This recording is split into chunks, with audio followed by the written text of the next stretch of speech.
Hi friends, welcome to my channel Priyatarangalu audio stories in Telugu. ఈ channel మీకు నచ్చితే like చేసి షేర్ చేసి సబ్స్క్రైబ్ చేయండి. మధ్యలో నీవే ప్రియ పార్ట్ 31. సార్ అనగానే అర్ణవ్కి కోపం వస్తుంది. ఎవరే నీకు సార్, ఎక్కువ మాట్లాడుతున్నావు అంటూ అడుగుతాడు. మొదటిసారిగా అర్ణవ్ అంత చనువుగా పిలుస్తుంటే షాక్ అవ్వడం అన్వివంత్ అవుతుంది. అయినా తేరుకొని, మీకు నాకు మధ్యన ఉన్న రిలేషన్ అదే కదా సార్, అందుకే కదా అలా పిలిచాను అంటూ సూటిగా అతని వైపు చూస్తూ చెప్తుంది. కోపం వచ్చినా తమాయించుకుంటాడు. సరే, అసలు విషయానికి వస్తాను అంటూ అన్వి వైపు సూటిగా చూస్తారు. అర్ణవ్ ఏం చెప్పాలనుకుంటున్నాడో అర్థం కాక అతని మీదనే ధ్యాస పెడుతుంది అన్వి. నువ్వు ఆ వికాస్ దగ్గర జాబ్ మానేయాలి అని చెప్తాడు.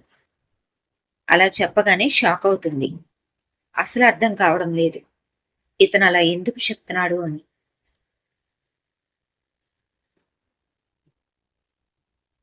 ఎందుకు మానేయాలి అంటూ అడుగుతుంది. సమాధానం చెప్పాల్సిన అవసరం నాకు లేదు. మానేయమన్నాను, మానేయాల్సింది అంటాడు పొగరుగా. అర్ణవ్ యాటిట్యూడ్ చూసి కోపం వచ్చేస్తుంది అన్వికి. అసలేంటి మీ ప్రాబ్లం? నేనేమి మీ దగ్గర వర్క్ చేయట్లేదు కదా, నేను ఎవరి దగ్గర చేస్తే మీకెందుకు అంటూ కోపంగా అడుగుతుంది. అన్వి పొగరికి ఇంకాస్త మండుతుంది అర్ణవ్కి. నీకదంతా అనవసరం. వాడి దగ్గర వర్క్ చేయడానికి వీల్లేదు. అది చెప్పడానికి మీరెవరు? మీకు నాకు ఏం సంబంధం లేదు కదా. ఆ మాట వినగానే అతనికి మరింత కోపం వస్తుంది. అన్వి నడుం చుట్టూ చేయి వేసి గట్టిగా మీదకి లాక్కుంటాడు. ఏంటి, ఏ సంబంధం లేదా అంటాడు ఉరిమి చూస్తూ. అర్ణవ్ చేసిన పనికి ఒక్క క్షణం షాక్ అవుతుంది. వెంటనే తేరుకుంటుంది. సంబంధం ఉండేది ఒకప్పుడు. మీరు నా అక్క భర్త. ఇప్పుడు ఆ బంధం లేదు. కాదు కాదు, మీరే తెంచేశారు. అది కాకుండా కొన్ని రోజులు మీ దగ్గర వర్క్ చేశాను. అప్పుడు ఒక బాస్కి ఒక ఉద్యోగికి మధ్యన ఉండే బంధం ఉండేది. కానీ అది కూడా తెగిపోయింది. ఇప్పుడు మన ఇద్దరి మధ్యన ఏ బంధం లేదు అంటూ అన్వి ఇంకా పరుషంగా మాట్లాడుతుంది. ఆ మాటకి ఆమెను మరింత దగ్గరకు లాక్కొని ఆమె చుట్టూ ఉన్న అతని పట్టును మరింత పెంచుతాడు. జనసంచారం ఆ దారిలో తక్కువగా ఉండడంతో ఎవరూ వీరిని అంతగా గమనించరు. ఒకరిద్దరు గమనించిన లవర్స్ అనుకుని వెళ్లిపోతారు. మొదటిసారి తన ప్రియాతి ప్రియమైన బావ తనంత తానుగా తనని దగ్గర తీసుకున్నాడు. అది కోపంతో అయినా కాని. అతని స్పర్శకి ఊపిరి ఆగిపోతున్నట్లుగా అనిపిస్తూ ఉంటే కొద్దిసేపు ఇబ్బంది పడి ఇక తప్పక నార్మల్ అవుతుంది అన్వి. వదలండి సార్ అంటుంది ఇబ్బందిగా చుట్టూ చూస్తూ. అయినా అర్ణవ్ వదలడు. కోపంతో చూస్తూ ఉంటాడు. దయచేసి వదలండి. ఇప్పటి వరకు నాకు క్యారెక్టర్ లేదు అని మీరు మాత్రమే అన్నారు. ఇప్పుడు మీరు నన్ను వదలకపోతే చూసే జనం కూడా నన్ను బజార్దాన్ని అంటారు అంటుంది అతని వైపు చూస్తూ. మరో నిమిషంలో అన్వి చెంప పగిలిపోతుంది అర్ణవ్ చేతిలో. ఆమెను విసురుగా దూరం నెట్టి మరోసారి లాగిపెట్టి కొడతాడు. ఆమె బుగ్గలపై అర్ణవ్ చేతి గుర్తులు తేలగా ఏడుస్తూ అలాగే చూస్తూ ఉంటుంది అర్ణవ్ వైపు. ఆమె అన్న మాటలు అర్ణవ్ తీసుకోలేకపోతాడు. ఒకప్పుడు అవి తను అన్న మాటలే అయినా ఇప్పుడు అన్వి తన క్యారెక్టర్ని దిగదార్చుకుంటుంటే అస్సలు తట్టుకోలేకపోయాడు. నోరు జారి నీ క్యారెక్టర్ని దిగజార్చుకుంటే తోలు తీస్తా అంటాడు కోపంగా వేలు చూపిస్తూ. మీ ఒపీనియన్ కూడా అదే కదా సార్ అంటుంది కన్నీళ్లతో. విసురుగా ఆమె చేయి పట్టి లాక్కుని వెళ్ళి కారు లోపల కూర్చోబెట్టి తను తిరిగి వచ్చి డ్రైవింగ్ సీట్లో కూర్చుంటాడు. ఎక్కడికి అని ఆమె అడిగే లోపల అర్ణవ్ కార్ దూసుకు వెళ్ళిపోతుంది. మౌనంగా బయటికి చూస్తూ ఉండిపోతుంది అన్వి. ఏం జరుగుతుందో కొంచెం కూడా అర్థం కావడం లేదు అన్వికి. ఆలోచనలతో ఆమె బుర్ర వేడెక్కిపోతుంది. ఒక అరగంట తర్వాత అర్ణవ్ ఫామ్ హౌస్ లోకి ఎంటర్ అవుతుంది కార్. ఎక్కడికి వచ్చాడో అప్పుడు అర్థమవుతుంది అన్వికి. కానీ ఎందుకు తీసుకువచ్చాడో మాత్రం అర్థం కావడం లేదు. లోపలికి తీసుకువచ్చిన తర్వాత ఇక్కడికెందుకు తీసుకువచ్చారు అంటూ అడుగుతుంది.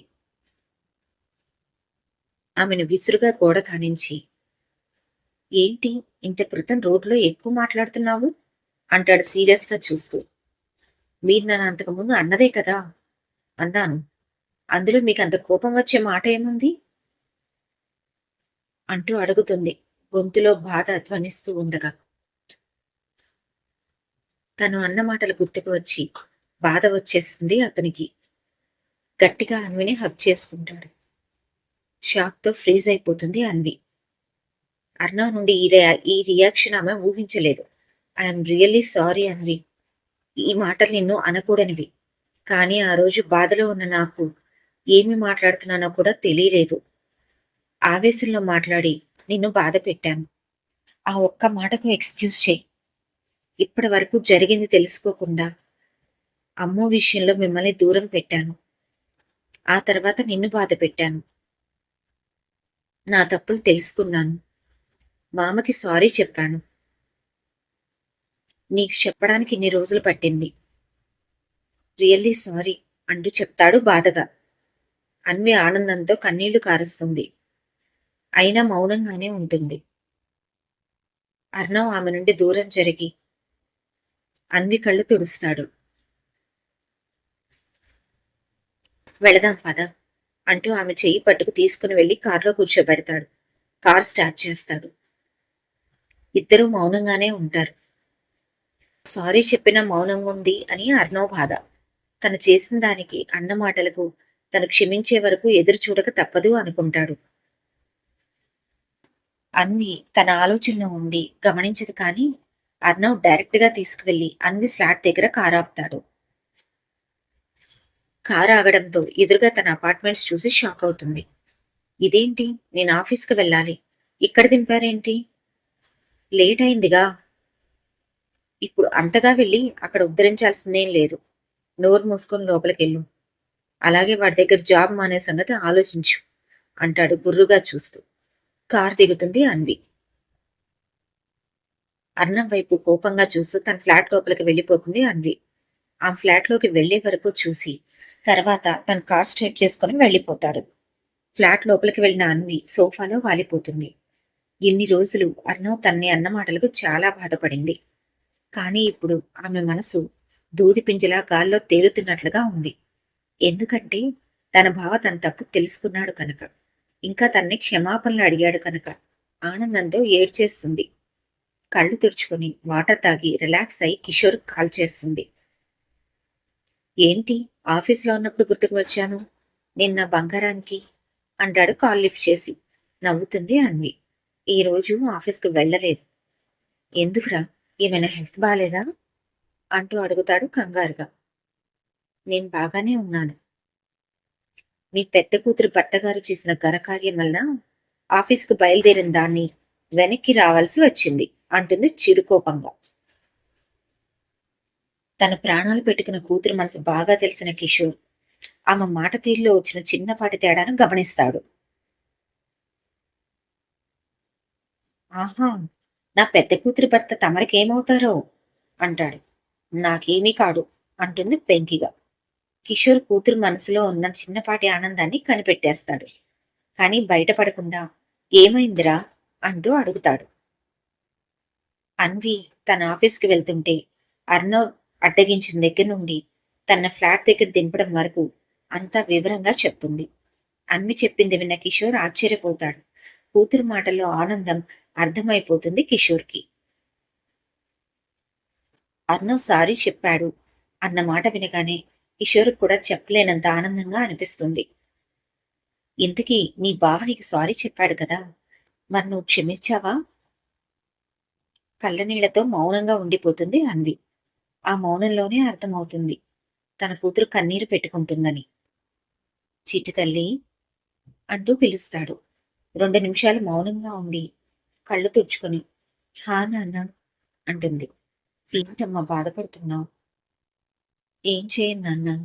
బావ అన్ని మాటలు అన్నా కూడా ఒక్కసారి సారీ చెప్పగానే క్షమించేంతగా ఎందుకు బలహీనరాలైపోయానో నాకేమీ అర్థం కావడం లేదు అంటుంది ఏడుస్తూ. నువ్వు ముందు ఏడవడం ఆపితే నేను మాట్లాడతాను అంటాడు కిషోర్. తను ఏడిస్తే తండ్రి కూడా బాధపడతాడు అని మౌనం దాలుస్తుంది అన్వి. కొద్దిసేపటికి నార్మల్ స్టేజ్కి వచ్చి చెప్పండి నాన్న అంటుంది. అన్నోని క్షమించడం నీ బలహీనత కాదురా, నీ ప్రేమ. వాడిపై నువ్వు పెంచుకున్న హద్దులేని ప్రేమ. అది తప్పు కాదు. నిన్ను నువ్వు తప్పుగా అనుకోకు అంటాడు. తండ్రి మాటలకు అన్వి మనసు కుదుట పడుతుంది. ఏమీ లేదు నాన్న.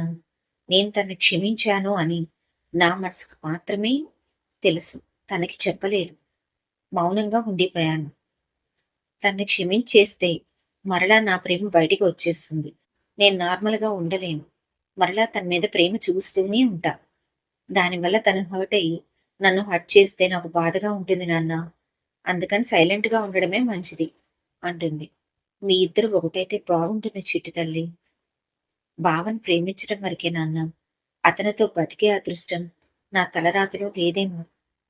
ఇక ఆ విషయం గురించి ఏం మాట్లాడకండి అంటుంది బాధగా. ఇంత క్రితం అన్వి మాటల్లో కిషోర్‌కి అన్విపై అర్నవ్ చూపిస్తున్న అధికారం అర్థమవుతుంది. చూద్దాం. అర్నవ్ జీవితంలో నా చిట్టి తల్లి మాత్రమే ఉందేమో. ఎవరికి తెలుసు ముందున్న జీవితం అంటాడు కిషోర్. అంత అదృష్టం నాకు లేదు నాన్నా. సర్లే ఇంకా ఆ విషయం వదిలేసేయ్ అంటాడు కూతుర్ని బాధ పెట్టడం ఇష్టం లేక. సరే ఇప్పుడేం చేస్తున్నావు? ఆఫీస్‌కి సెలవు పెట్టావు కదా! మరేంటి? ఏమీ లేదు. చక్కగా తిని పడుకుంటా అంటూ చెప్తుంది. సరే రెస్ట్ తీసుకో అని చెప్పి కాల్ కట్ చేస్తాడు కిషోర్. తన రూమ్‌లోకి వెళ్లి అర్నవ్ కోటుని ప్రేమగా తడుముతుంది అన్వి. ఆ కోటుని తీసుకుని తను వేసుకుని అలానే నిద్రపోతుంది. అన్వి పడుకునే ముందు వికాస్‌కి ఒక మెసేజ్ పెడుతుంది. ఈ రోజు రావడం లేదు అని. ఇక తన అర్నవ్ కోటు వేసుకుని తనను హగ్ చేసుకున్నట్లుగా ఫీల్ అవుతూ ప్రశాంతంగా నిద్రపోతుంది.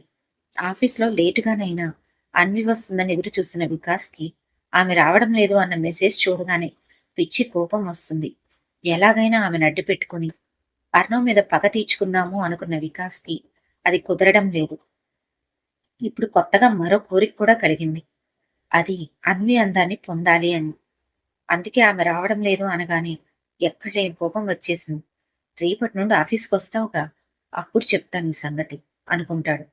అన్విని డ్రాప్ చేసి ఆఫీస్‌కి వెళ్ళిన అర్ణవ్ తన వర్క్ స్టార్ట్ చేస్తాడు. అన్విని హగ్ చేసుకున్నాను అని ఏమాత్రం అతనికి గిల్టీగా అనిపించదు. ఎందుకు అంటే అతని మైండ్‌లో ఇప్పుడిప్పుడే అన్వి తన సొంతమన్న ఫీలింగ్ అతనికే తెలియకుండా మొదలైంది కనుక. సీరియస్‌గా వర్క్‌లో మునిగిపోయిన కొద్దిసేపటి తర్వాత అన్వి కోసం పెట్టిన సెక్యూరిటీకి కాల్ చేస్తాడు. మేడం ఎక్కడా అంటూ అడుగుతాడు. ఫ్లాట్‌లో ఉన్నారు సార్. ఇంటి నుండి బయటికి రాలేదు అంటూ చెప్తారు వాళ్ళే. ఓకే. గుడ్. తనని అనుక్షణం నీడలా ఫాలో అవ్వండి. ప్రతి అప్డేట్ నాకివ్వాలి. తనకేమైనా అయిందో ఎవ్వరినీ కూడా బ్రతకనివ్వను అంటూ బేస్ వాయిస్‌తో వార్నింగ్ ఇచ్చి కాల్ కట్ చేస్తాడు అర్ణవ్. ఇడియట్. సారీ చెప్పినా కూడా మూకి ముద్దులాగా ఎలా చూస్తుందో పెద్ద పెద్ద మిడిగుడ్లు వేసుకుని అంటూ అన్విని తిట్టుకుంటాడు. చెప్తా దాని సంగతి. ఆ వికాస్ గాడి దగ్గర జాబ్ మానిపిస్తా. ఎలా మానదో నేను కూడా చూస్తాను అనుకుంటాడు. అర్ణవ్ పూట తొడుక్కొని ప్రశాంతంగా నిద్రపోయిన అన్వికి అస్సలు మెలకువ రాదు. మధ్యాహ్నం 3 గంటలకు లెగుస్తుంది. తండ్రి దగ్గర నుండి ఒక మిస్డ్ కాల్, వికాస్ దగ్గర నుండి ఒక 10 మిస్డ్ కాల్స్ ఉంటాయి. దేవుడా ఇప్పుడు వీడెందుకు ఫోన్ చేశాడు అనుకుంటూ ముందు తండ్రికి చేస్తుంది. తిని పడుకోరా, ఎంతసేపు నిద్రపోతావు అంటూ చిరుకోపంగా అడుగుతాడు కిషోర్. నిద్ర పట్టేసింది నాన్న. ఇప్పుడే లేచాను, తింటానులే అని చెప్పి కాల్ కట్ చేస్తుంది. వికాస్‌కి కాల్ చేయాలా? వద్దా? అనుకుంటూ ఆలోచిస్తూ ఉంటుంది. ఎందుకు అతను మాట్లాడే ప్రతి మాట కూడా తనకి నచ్చదు. ఎప్పుడు ఏదో తేడాగా అనిపిస్తుంది. అందుకే అతనికి కాల్ చేయాలి అనిపించక రేపు డైరెక్ట్‌గా మాట్లాడదామని కాల్ చేయకుండా పక్కన పెట్టేస్తుంది. భోజనం చేసిన తర్వాత అర్ణవ్ ఫోటో దగ్గరికి వస్తుంది. అతని ఫోటో వైపు సూటిగా చూస్తూ, "నువ్వు చెప్పింది నిజమే బావా. ఆ వికాస్ నాకు కూడా నచ్చలేదు. అతని మాటలేంటో తేడా తేడాగా ఉంటాయి. కానీ అతని దగ్గర మానేసి, నీ దగ్గరైతే చేయలేను. అతని దగ్గర చేస్తా తప్పదు" అనుకుంటూ ఒక నిట్టూర్పు విడిచి బాల్కనీలోకి వెళ్తుంది. బాల్కనీలో ఉన్న మొక్కలన్నిటికీ శ్రద్ధగా నీళ్లు పోసి, అందులో ఎండిపోయిన వాటిని తీసేసి, కొద్దిసేపు గార్డెనింగ్ వర్క్ చేస్తుంది. మంచి మంచి పూలు కోసుకొని ప్రక్కన పెడుతుంది. తర్వాత ఫ్రెష్ అయి వస్తుంది. అప్పటికే సాయంత్రం అయిపోతుంది.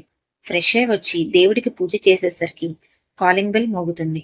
ఈ టైంలో ఎవరు అనుకుంటూ డోర్ ఓపెన్ చేసిన అన్వికి వికాస్ కనిపిస్తాడు. షాక్ అవుతుంది అన్వి. అతడు ఇంటికి వస్తాడని ఆమె అస్సలు ఊహించలేదు.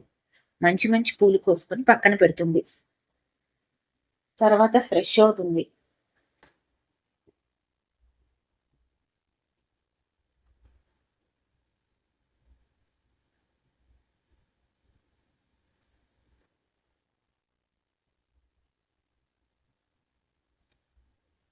చూస్తూనే ఉంటావా? లోపలికేమైనా రాణిస్తావా? అంటూ చిన్నపాటి చిరునవ్వుతో అడుగుతాడు. మౌనంగా పక్కకి జరిగి లోపలికి రండి సార్ అంటూ చెప్తుంది. వికాస్ లోపలికి వచ్చి సోఫాలో కూర్చుంటాడు.